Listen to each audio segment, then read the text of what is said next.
Vamos à palavra de Deus. Eu vou convidar vocês para abrirem lá em Efésios 2. Efésios capítulo 2, versículo 10.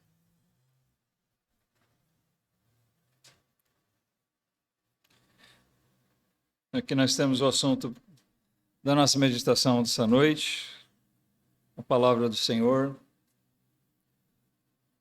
Espero que seja proveitoso. Desde já estejamos, irmãos, em espírito de oração, que assim Deus possa falar da maneira condizente e necessária para cada um de nós, conforme aquilo que é lido na sua palavra. Os nossos comentários aqui são só para, talvez, enfatizar, elucidar, mas o poder da pregação está na palavra de Deus, naquilo que nós lemos. Tá? E nós lemos aqui esse versículo, diz assim: porque somos feitura sua, criados em Cristo Jesus para as boas obras, as quais Deus preparou para que andássemos nelas.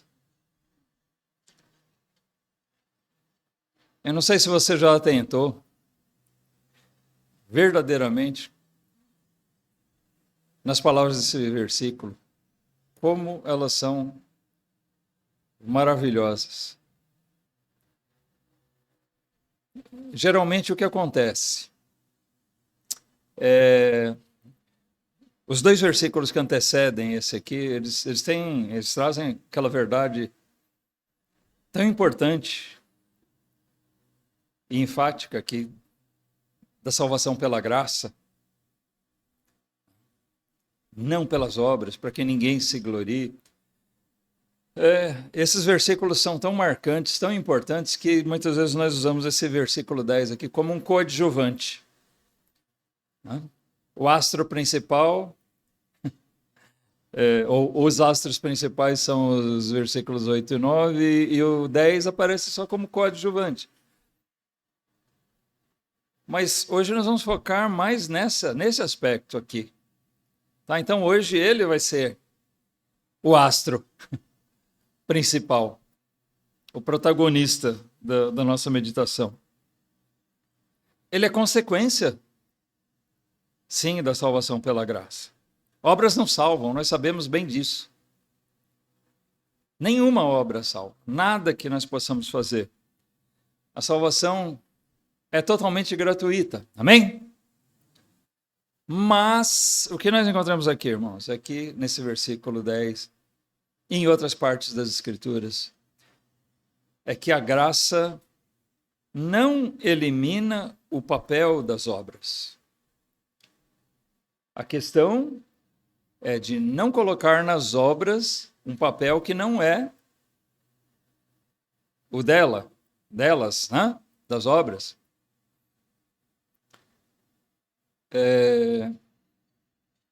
O papel dela não é salvar, mas ela ocupa um papel importante na vida do crente. A ênfase e nosso assunto parte daquilo que diz aqui, que nós somos criados em Cristo. Quando eu disse que esse versículo traz algo de maravilhoso, irmãos, é sobre isso que eu quero chamar a atenção. Uma vez que nós somos convertidos, como nós costumamos dizer, uma vez que nós chegamos à fé, que nós somos transformados pela obra de Deus, nós somos transformados e nos tornamos uma feitura de Deus. Ele está falando da nossa nova natureza. Nós somos mesmo feitos novas criaturas, criados agora em Cristo. Uma vez que eu me arrependi dos meus pecados, uma vez que eu entendi que o meu pecado é a minha perdição, E uma vez que eu entendi que em Cristo eu tenho perdão, justificação, reconciliação com Deus, agora eu entendo que Ele me chamou para uma coisa diferente, não para continuar no pecado. Não é verdade? Não mais para continuar como eu era, mas agora nós somos novas criaturas, nós somos criados para as boas obras. Às vezes a gente espera que as boas obras venham de pessoas ímpias.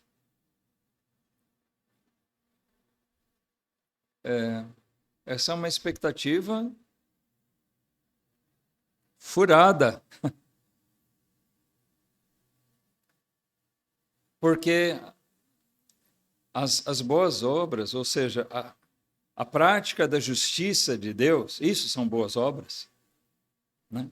Quem é que determina se a obra é boa ou é má? Deus. Lembrando o nosso estudo de domingo de manhã, o nosso Deus que é soberano. É Ele quem determina o que é bom e o que é ruim. Amém? Não é o que eu acho bom, o que você acha bom.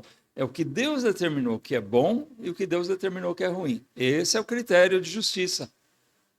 O Criador estabeleceu as regras, como as coisas funcionam e como devem funcionar. Acontece que não há expectativa do homem rebelde na sua condição da carne. Não há condição de nós esperarmos dele as boas obras, embora ele possa até praticar coisas boas.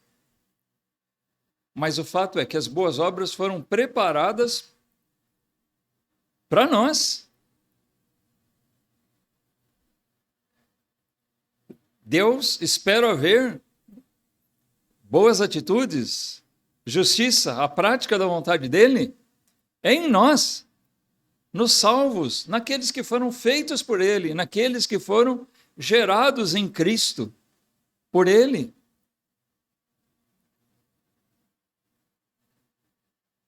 Então isso traz sobre nós, irmãos, um peso de responsabilidade. Traz, né? Mas traz também um privilégio.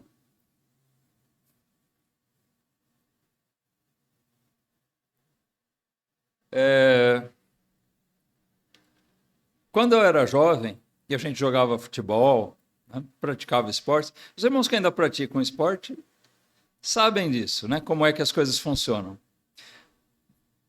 A gente joga com a turma, amigos, né? Pessoal do trabalho, da escola, da rua, sei lá, da igreja. Tem alguns que a gente não tem a menor expectativa, né? Não estou falando que são ímpios, eu estou falando do camarada ruim de bola mesmo, né? Você não espera que ele vai fazer grande coisa. Se ele fizer uma coisa certa, se ele conseguir dominar a bola e tocar para alguém do time dele, ótimo, né? Já basta. Mas a gente não tem grandes expectativas, né? Ele vai fazer. Se nós formos jogar futebol agora, a gente fizer, né, 2 times aqui na igreja, ninguém vai esperar que eu vou ser o salvador do time, né? Não, pode deixar que o pastor resolve. Não vai resolver. Eu posso entregar o ouro, né? Por quê? Já não se tem expectativa naquele. A expectativa recai sobre quem você sabe que tem qualidade para isso. Então, eu acho que todos nós podemos entender o que acontece. Nós somos qualificados. Todos nós, naturalmente, éramos ruins de bola, tá? Estou usando aqui a parábolazinha. Todos nós diante de Deus somos incapazes, mas nós somos criados em Cristo Jesus, então se cria uma nova expectativa. Nós passamos a ser aqueles de quem se espera coisas boas, coisas que agradem a Deus. Amém? Nós somos gerados em Cristo Jesus para sermos os craques, espiritualmente falando. E é um privilégio, né? Toda pessoa que pratica um esporte gosta de saber, olha, o time deposita esperança em você, porque você é o bom aqui. Lisonjeia a gente, né? Opa, tá, eu tenho uma responsabilidade aqui, mas eu me sinto lisonjeado com isso. Deus nos oferece essa condição, diz, vocês são criados agora para praticar a minha vontade. A bola está com vocês. Nesse aspecto, né? Vocês têm condição de agora me agradar. Então, as obras passam a ter, sim, um papel fundamental, preponderante na vida do crente. Não para salvar, mas no nosso exercício aqui de servir e agradar a Deus. Através das boas obras, que, como eu já expliquei, são a prática da justiça de Deus, da vontade de Deus, nós vamos agradar a Ele. E, através das boas obras, nós vamos fazer bem ao mundo. Quando um crente não pratica boas obras, o que acontece? Ele entristece o Espírito Santo, certo? Ele entristece o Espírito Santo de Deus. Ele causa, talvez, dependendo de como for a situação, se for público, ele causa escândalo, tropeço. Ele traz males sobre a própria vida dele.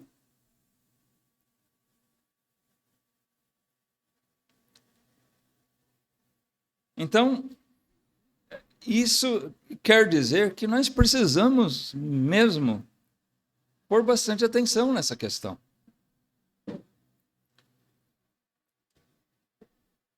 A gente vai voltar para Efésios daqui a pouco, mas eu gostaria de ler com vocês, lá em Romanos 6, o que Paulo diz. Nós não vamos ler o capítulo todo, mas vamos pensar aqui alguns versículos do que Paulo diz nessa outra carta. Aqui ele trata sobre a graça e ele fala, logo nos primeiros 2 versículos, sobre aquela questão, então, se as obras não salvam, então eu posso continuar pecando. Eu sou salvo pela graça, então eu posso continuar pecando. Notem que aqui Paulo vai contestar aquela ideia de que as obras não têm nenhum fundamento. Se elas não servem para salvar, não servem para nada. Como nós lemos lá no versículo 10, nós somos criados para as boas obras. Então ele responde a essa questão. Aqui no versículo 1, ele diz, que diremos, pois? Ou que diremos então? Permaneceremos no pecado para que a graça abunde? De modo nenhum. Nós que estamos mortos para o pecado, como viveremos ainda nele?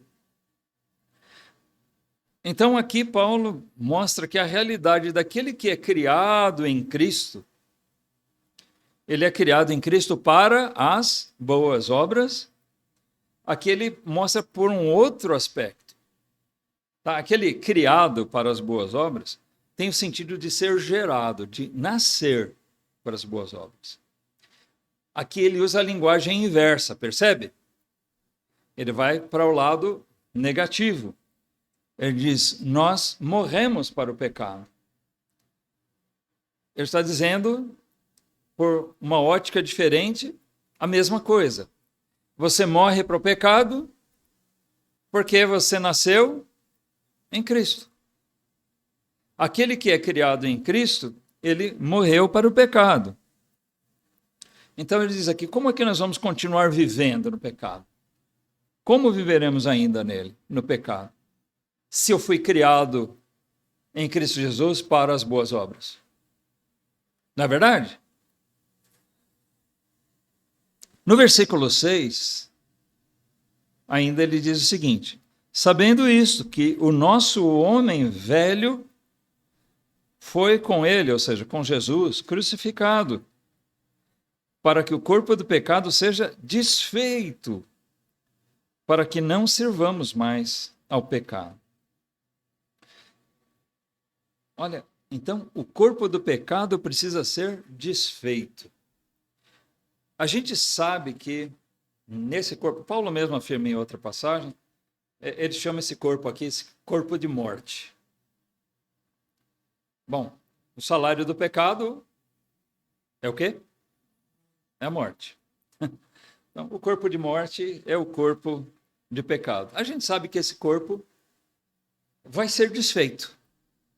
Na verdade, olha, está sendo desfeito.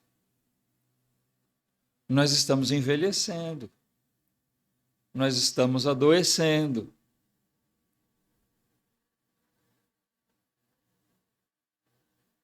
Cada fio de cabelo nosso que fica mais branco ou que desaparece da nossa cabeça, cada ruga, cada articulação mais complicada, cada órgão que vai deixando de funcionar. Olha, eu desde os meus 17 anos eu não enxergo bem, mas começou devagarinho, né? Meus primeiros óculos eram 0,75. Felizmente não avançou tanto, mas foi aumentando. Eu já não enxergo direito. Se eu tirar os óculos, eu vejo vocês embaçados. Eu vejo nuvens. Há um tempo atrás, meu ouvido começou a falhar também. Agora, recentemente, o olfato. Gente, eu estou entrando em colapso. Não enxergo direito, não escuto direito, não cheiro direito. Daqui a pouco não funciona mais nada. É como carro velho, né? Começa a não funcionar, isso a gente não arruma, vai acumulando uma coisa e outra e outra. Chega um ponto que ele para. E a gente sabe que é assim. Mas sabe, antes que a própria deterioração do nosso corpo de morte, que ela ocorra, existe um aspecto espiritual em que nós podemos desfazer esse corpo, né? Desfazer esse corpo de pecado, que é lutando contra ele, lutando contra o pecado, mortificando a carne, usando uma expressão bíblica também, né? E gradativamente nós buscarmos uma maior proximidade da vontade expressa de Deus. Vamos dizer assim.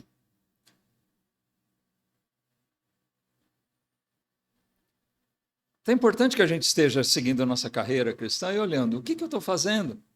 Eu estou me aproximando mais da vontade de Deus ou eu estou me distanciando? Eu estou estagnado? Eu estou parado, não estou me importando com isso? Quando a gente deixa de tratar de certas áreas da nossa vida, a tendência é que aquilo vai sendo deteriorado. Para de cuidar da sua vida financeira e veja o que acontece. Se você fala, eu não vou ficar fazendo conta, vai gastando. Você vai ver que daqui a pouco, se você está direitinho, por enquanto, você vai começar a dever, o salário vai entrar, já não vai dar para cobrir as despesas, e você vai se enrolar.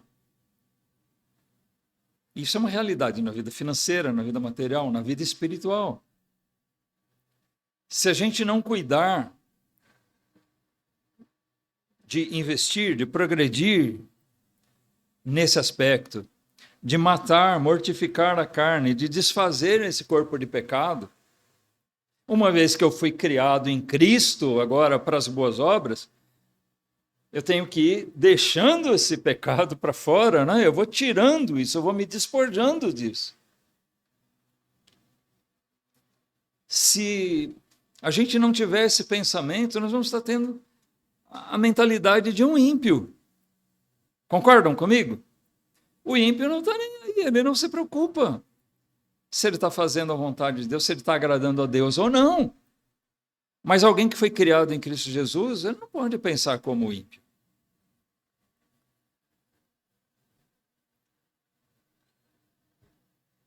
Versículo 11, vamos avançar um pouquinho mais aqui nesse capítulo.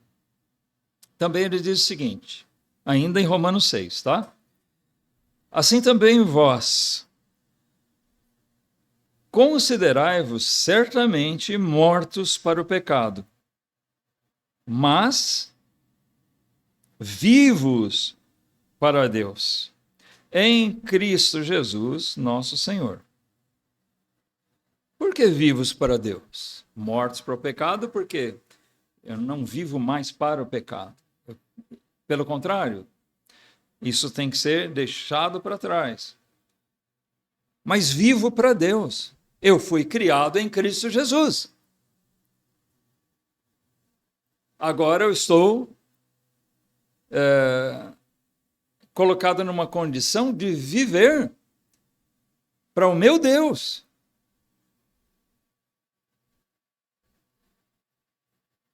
Ele segue no versículo 12 dizendo, não reine, portanto, o pecado em vosso corpo mortal, para lhe obedecerdes em suas concupiscências. E nem tampouco apresenteis os vossos membros ao pecado, por instrumentos de iniquidade, mas apresentai-vos a Deus como vivos dentre mortos, e os vossos membros a Deus como instrumentos de justiça.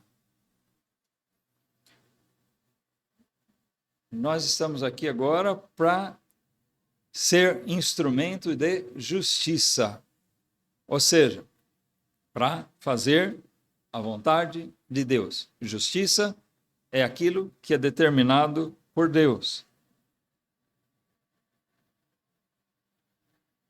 Como vivos dentre mortos. Agora há pouco eu falei, se a gente se acomoda numa vida sem progressos no despojamento da vida do pecado, sem crescimento espiritual, nós estamos pensando como o ímpio. E aqui justamente ele fala sobre isso. Apresentai-vos a Deus como vivos dentre mortos. Não como mortos dentre mortos. O ímpio, o que acontece com ele? Ele não crê em Deus, ele não crê em Cristo como seu Salvador. Então o ímpio está morto. Ele não nasceu de novo, ele está morto espiritualmente. Se o crente pensar como eles, tem alguma coisa bem errada nisso, né? Mas nós temos que estar nesse mundo aqui como vivos no meio de mortos. Um vivo sempre vai ser identificado no meio de mortos. Você pode ter um monte de corpos estendidos ali. Se tiver um vivo no meio, ele vai dar sinal de vida, né? Mesmo nos campos de batalha,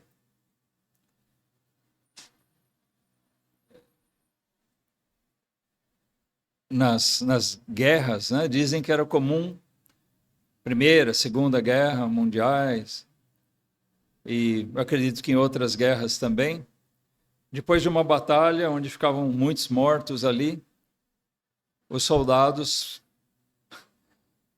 andarem no meio, na expectativa de ouvir ainda alguém, né, se tinha algum vivo ali no meio. Algum vivo que pelo menos erguesse um dedo, que falasse alguma coisa, que chamasse pedindo ajuda.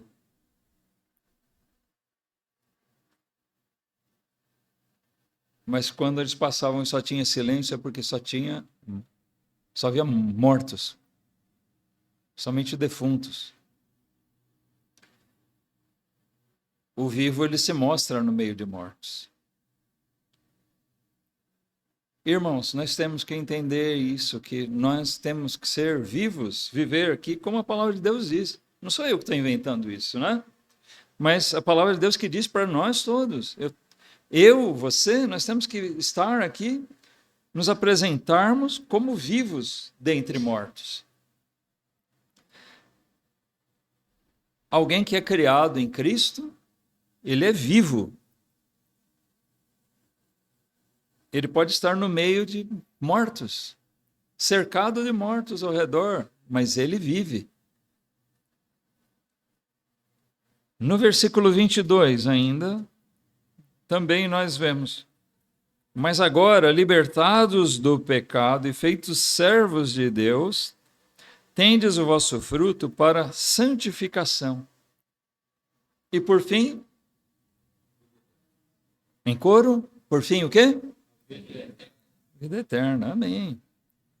Olha, mas ele diz, agora que nós estamos libertados do pecado, aquele que é criado em Cristo Jesus, libertado do pecado, nós fomos feitos, então, servos de Deus. Não sou mais escravo do pecado, eu sou servo de Deus, do Criador, do Santo, Santo, Santo.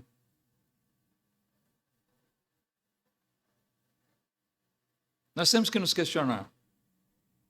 Eu sou um servo. O que faz um servo?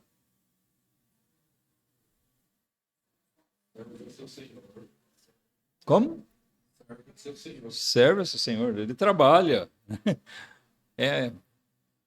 Um servo, ele tem que servir. Se ele não servir, não é servo.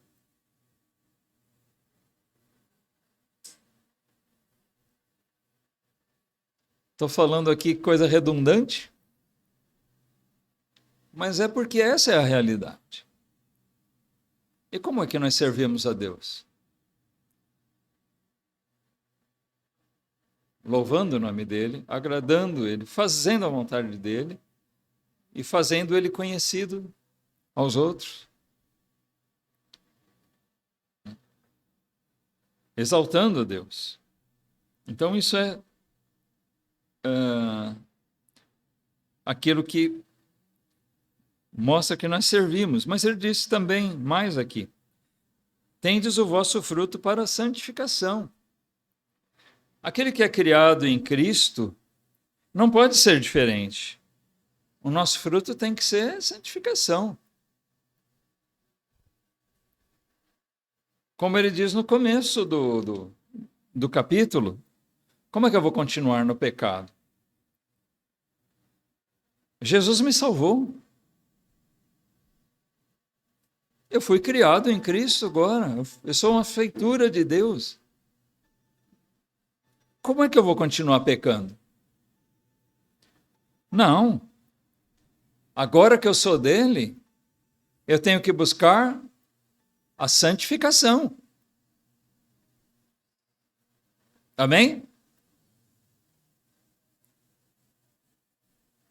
É só o que resta para alguém criado em Cristo Jesus, buscar a santificação.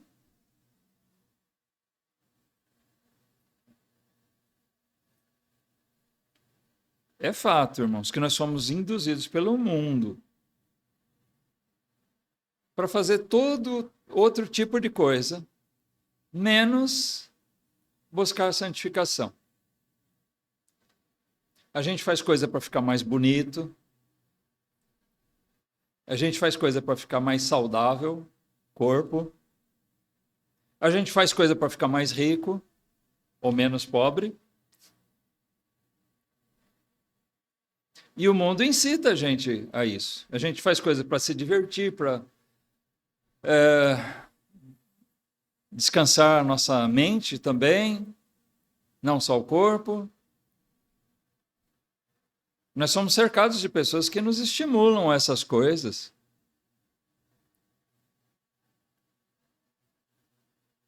Mas no que diz respeito à santificação, nós somos muitas vezes induzidos a ir para trás e deixar isso como se não fosse uma coisa importante. Mas vamos lembrar, alguém que é criado em Cristo Jesus foi criado para as boas obras. E isso é... Se eu fui criado em boas obras, eu tenho que buscar o quê? Santificação. Viver mais de acordo com a vontade de Deus. Jesus morreu por mim para eu continuar pecando? Não, Jesus morreu por mim para me salvar, para me santificar.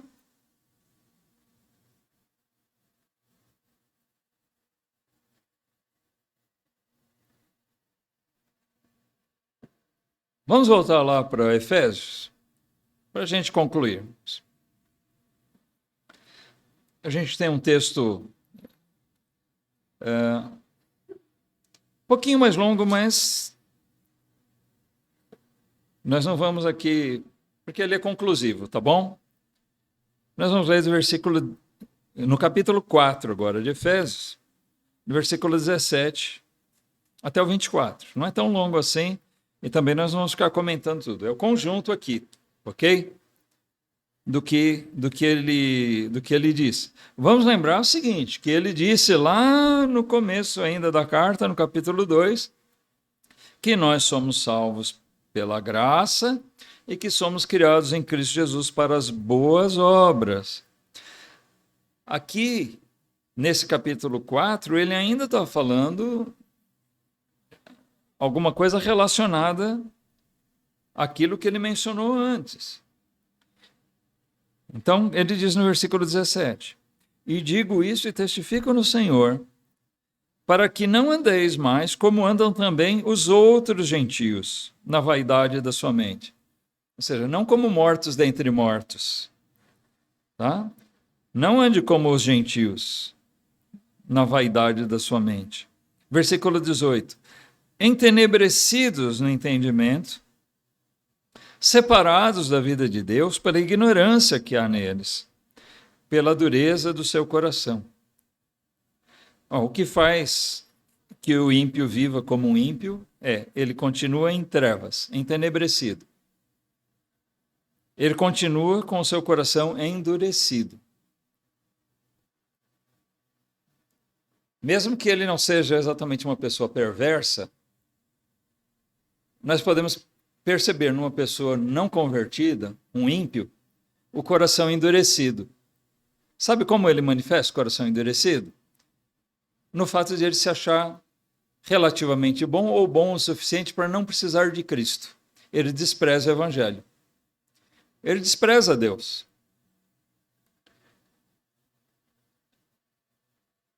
Ele ignora, ou porque desconhece, ou porque não quer tomar conhecimento da verdade. Mas aqui Paulo está dizendo, não ande como eles. Eles sim estão entenebrecidos no entendimento. O crente está em trevas ainda? Não, nós estamos na luz. Não estamos entenebrecidos no entendimento. O crente está separado da vida de Deus? Não, nós temos vida em Cristo. O crente vive na ignorância? Se alguém está em ignorância, ele não entendeu nada, porque a fé vem pelo ouvir da palavra de Deus.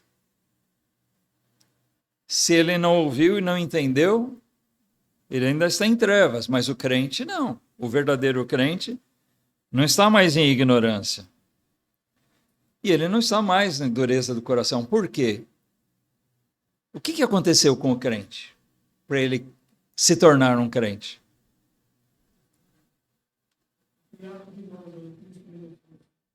Oi? Foi criado em Cristo Jesus. O irmão Guilherme falou o quê? Foi transformado. Como é que isso aconteceu?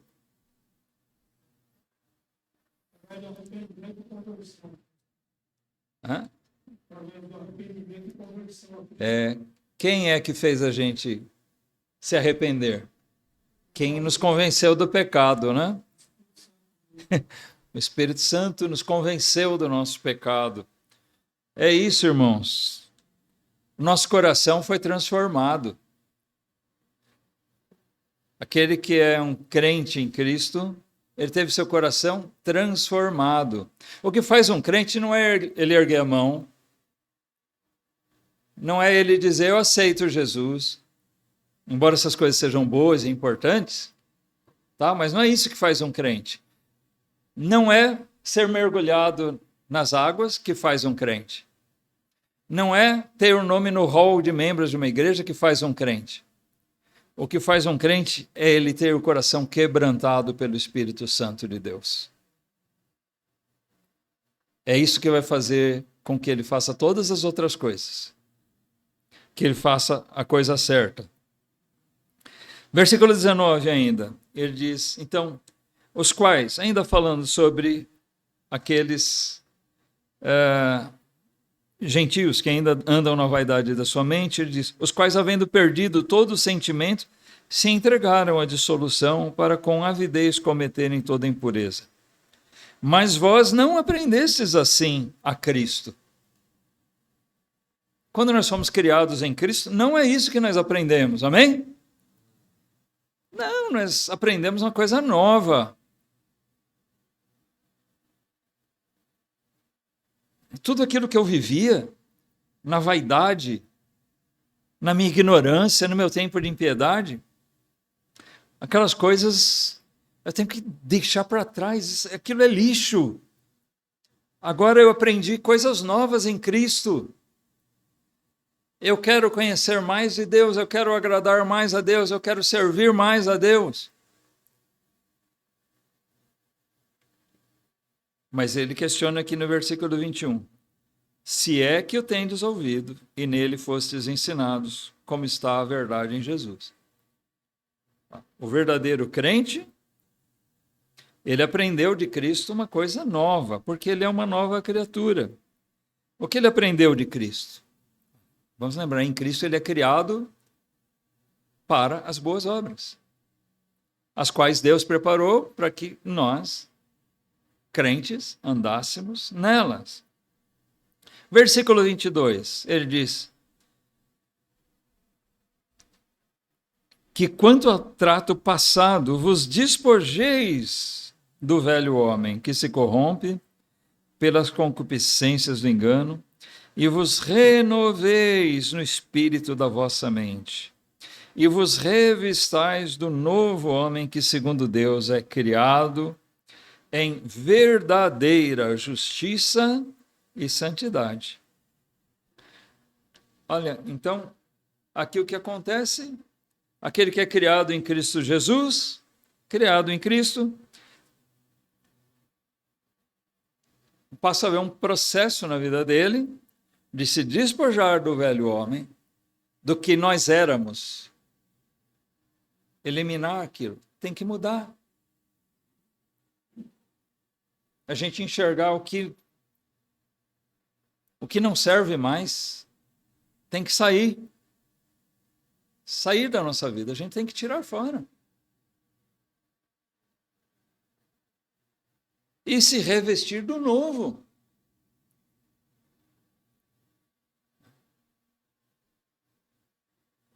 a gente tomar posse daquilo que Deus oferece.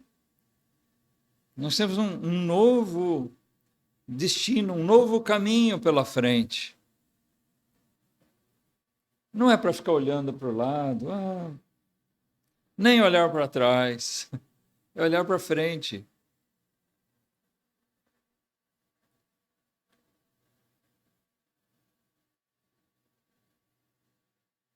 O que nós temos preparado por Deus para nós?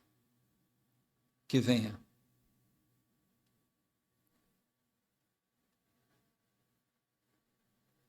Aquele que está em Cristo, ele precisa se revestir desse novo eu.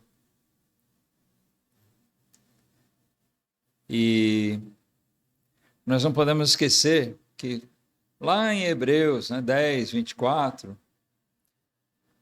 também o autor daquela carta exorta, olha, quanto mais nós vemos, não deixe sua congregação, não se afaste dela. Ao contrário, nós temos que estar nos observando e nos estimulando a quê? Ao amor e às boas obras. Nós precisamos estar nos estimulando elas. E quanto mais o tempo passa, mais necessário é a gente olhar para isso, para essa necessidade. Você foi criado em Cristo Jesus, você foi transformado, seu coração já não é mais aquele coração duro. Deus iluminou seu coração, sua mente, você deixou a ignorância. Então, perceba, irmão, irmã, que você tem um caminho novo pela frente, um caminho de santidade, um caminho de verdadeira justiça e santidade, como diz aqui no versículo 24. Que a gente possa estar se revestindo a cada dia do novo, aquilo que Deus tem preparado de bom para nós. Amém?